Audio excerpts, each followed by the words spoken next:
Welcome to Buckeyes Tomorrow Morning for Tuesday, April 25th. I'm your host, Tom Orr. The Indiana game is 131 days. The game against Michigan in 215 days. Talking a little recruiting today. Spring football is over. The regular football season, as I said, 131 days away, but it is camp season right now. And this weekend, there was the Elite 11 Ohio Regional. Some of the top quarterbacks in the Midwest were there, and so was Marc Givler of BuckeyeHuddle.com. You get a chance to watch a bunch of Ohio State's targets in the 2025-2026 class throw, along with some other top quarterbacks in the Midwest. And Mark, one little life hack that Ryan Day has is his son is also a top quarterback, so Ryan Day can go to these camps too. Tony Alford used to, had a son who was a running back, so he would get to go to a bunch of the running back camps. This feels like it's a nice little built-in advantage for Ryan Day having a son and getting to go places that he probably would not have gotten to go otherwise. Yeah, only the assistants are allowed out on the road to recruit right now, and no coaches are allowed at the Elite 11. They have to be at high schools right now. But Ryan Day's son is a budding high school quarterback and was invited to the Elite 11. I'm sure we'll be at some other camps in the future. And so Ryan was allowed to go as a parent. Actually, Kirk Herbstreit was there as well with his son from Cincinnati St. X. Zach's a pretty good high school quarterback himself. So Kirk Herbstreit and Ryan Day were there, so that was kind of interesting. And yeah, it is an advantage. I mean, there's no question. I mean, is Ryan Day going to sit there and make a major quarterback decision off of an Elite 11 camp where you're basically throwing against air? No. But for someone who, again, can't get out on the road in the spring, and he probably hadn't seen someone like Tavian Sinclair, for example, since last summer's 7-on-7 camp at Ohio State. So he gets to size this kid up, for the first time in 10 months. And it's just another data point that he'll be able to use with him and Corey Dennis evaluating the quarterbacks. Yeah, right. We saw RJ Day. We saw Chase Herbstreit at Ohio State camp last summer. They were there. RJ Day's there quite a bit, as you might imagine. I call him Zach. Did I get the wrong Herbstreit kid? Yeah, I was going to point it out. Zach is the tight end on the Ohio State roster right now. Chase is the St. Xavier quarterback out of Cincinnati. So yes, those guys both will probably be at camp again this summer. RJ Day probably quite a bit. And someone else we saw at camp last summer was Ryan Montgomery. He is, of course, the younger brother of Luke Montgomery, and probably, arguably, one of, if not at least, Ohio State's top quarterback target in the 2025 class right now. We got to see him last year at the 7-on-7 camp for Ohio State. How is Ryan Montgomery looking now with another year of development? Yeah, I thought he was really solid on Sunday. I thought he got better as the day went on, which was encouraging because I'm sure there's some nerves for these guys. They're trying to get on the radar here for the Elite 11, even though they're not. Ryan wouldn't be selected this year; he'd be selected next year. But you're trying to put a good performance and kind of get on that early watch list for next year to be one of the guys that's selected. So he was maybe a little inconsistent at the beginning, but I thought he settled in and had a really good day. He's much bigger. He's starting to fill out his frame. He's just a really good player, and he's about 6'2", 6'3" now, and just I thought he looked really good with a lot of those kind of deep out type throws, and that was encouraging. Those kind of show off not only your accuracy, but you really got to get some zip on those, and so solid performance from Ryan. I thought he was definitely among the top few guys as far as the underclassmen that were there. And with recruiting with him right now, it's kind of Ohio State, Georgia, and Clemson seem to be the three that he's really intrigued by. But he did mention to me, he made his first visit to Florida here this offseason, and he said Florida kind of opened his eyes as well. So I think they're trying to break into that group as well right now. But it looks like Ohio State, Georgia, and Clemson have done kind of the best job so far. And if the Buckeyes somehow do not end up with Ryan Montgomery and he goes somewhere down south, they have another potential 2025 quarterback located northwest of Columbus. That is Tavian St. Clair. He is from Bellefontaine, so not quite as far up as Findlay, but he was someone who we also got to see last year at the 7-7 camp. He's also someone you got to see over the weekend at the Elite 11. What were your impressions of Tavian St. Clair? Yeah, he was a really nice surprise for me. I mean, I knew he was a good player. He's a very talented kid, but the strides he's made in the past year are substantial, and I've seen less of him than Ryan Montgomery, so I've kind of seen Ryan a few times over the past year, and so I've been able to kind of see him every few months, it seems, and I did not have that opportunity with St. Clair, so it's been maybe 9 or 10 months since I had seen Tavian. He's filled out. He's getting big. He's always been very athletic. He kind of has that whip in his arm that he can really sling it. So I thought he was pretty accurate too, and that's kind of been a thing for me. Is kind of the consistency factor with him is kind of maybe keeping him from being maybe as highly regarded as someone like Ryan Montgomery.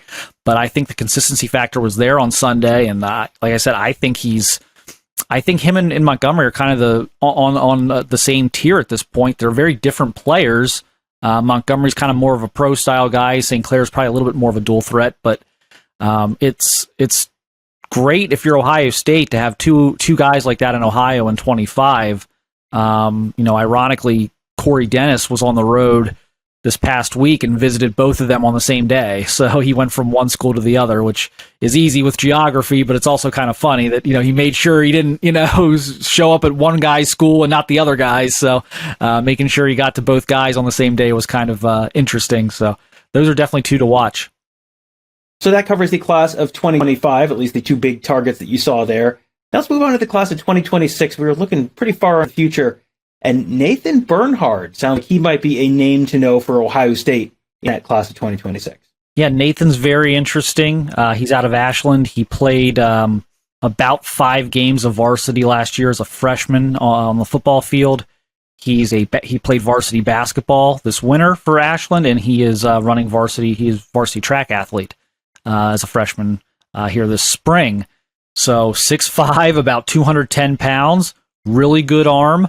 Probably a little more raw right now with his footwork and drops and things like that, but just super talented kid. And I thought, again, it was one of those, this is common with the young guys. This is not uncommon. It's just there were some misses, and you're like, okay, consistency, but that's a thing with the young guys. But when it was good, it was really good. So it was impressive. He's definitely going to be a Power 5 quarterback prospect. He does have a Penn State offer already. There's kind of a Drew Aller connection there. They work with the same quarterback trainer. So Penn State is in there with an offer. Ohio State's going to look at him. He told me he grew up an Ohio State fan and is going to camp with the Buckeyes here in June. Actually, all the guys we're talking about have told me they're going to camp with Ohio State in June. Montgomery and St. Clair will both be back at the 7-on-7 that we have discussed on this podcast here that they had last summer. Their teams will be back at the 7-on-7, but they've also told me that they're going to try to get down individually to work a camp with Corey Dennis and Ryan Day. So that's 2025 and 2026. I did, before I let you go, want to talk about a 2024, and this is not a 2024 who's headed to Ohio State, considering Ohio State, any of that, but he has a name that Ohio State fans may know. His name is C.J. Carr, and you may know his grandfather, Lloyd Carr. Is he going to Michigan? No, in fact, he is not. He is committed to Notre Dame. That one is bizarre to me. What did you see out of C.J. Carr? It sounds like the Wolverines might have missed out on a pretty good one. CJ was tremendous. He was an MVP. He got the Elite 11 finals invite. Was the only guy there to get that invite. Doesn't mean they won't give out one in the future, but they have already moved on CJ with an invite. This is the second straight year I've seen him there. It's the second straight year he's just really impressed me. It's so easy. It's so effortless. Just gets great zip, touch on the football.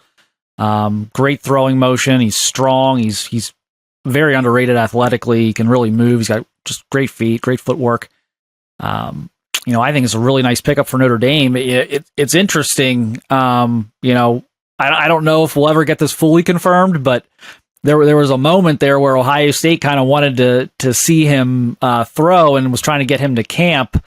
And it never materialized. And kind of the word on the street was that, Lloyd was like kind of in the anywhere but Ohio State mode when he's talking to his grandson about that. So we'll never know. I don't know if CJ would ever admit that publicly. So we'll see if that story ever gets told. But it was interesting though that so he doesn't go to Michigan and he can't go to Ohio State, so he goes to like Michigan's number 3 rival or whatever, which is Notre Dame. That would have been a huge rival of Michigan's when Lloyd Carr was there. So that was kind of ironic. But I think Notre Dame's getting a good one there. And look, Michigan's doing what they can. They get Jaden Davis, so that was a nice pickup for them. But it is interesting watching Dante Moore and CJ Carr leave the state in back-to-back years. Hope you guys enjoyed that look at some of the quarterbacks of the future, possibly for Ohio State in the 2025 and 2026 classes. Some very intriguing prospects, and guys you're going to be able to read much more about at BuckeyeHuddle.com. Marc just wrote about all of those guys, as well as some others that he saw at the Elite 11 camp. There are a bunch of other camps coming up in the coming weeks, and we'll have, of course, the usual month of Ohio State summer camps coming up in June. Lots of interesting stuff coming up on the future of Ohio State football recruiting, as well as the present of Ohio State football recruiting on the Huddle board at BuckeyeHuddle.com. Marc and Alex have been very, very busy working, looking at the fallout from the spring visits, guys who are scheduling officials and unofficials coming up as the classes of 2024, 2025, and yes, 2026 start to take shape for Ohio State. You can find that all at BuckeyeHuddle.com and, of course, on our YouTube channel at youtube.com/BuckeyeHuddle. Lots of great content for you there. Lots of great content for you on the site. Lots of great content everywhere at BuckeyeHuddle.com. That will do it for today. Thank you guys all for joining us. Have a great day. We'll talk to you tomorrow.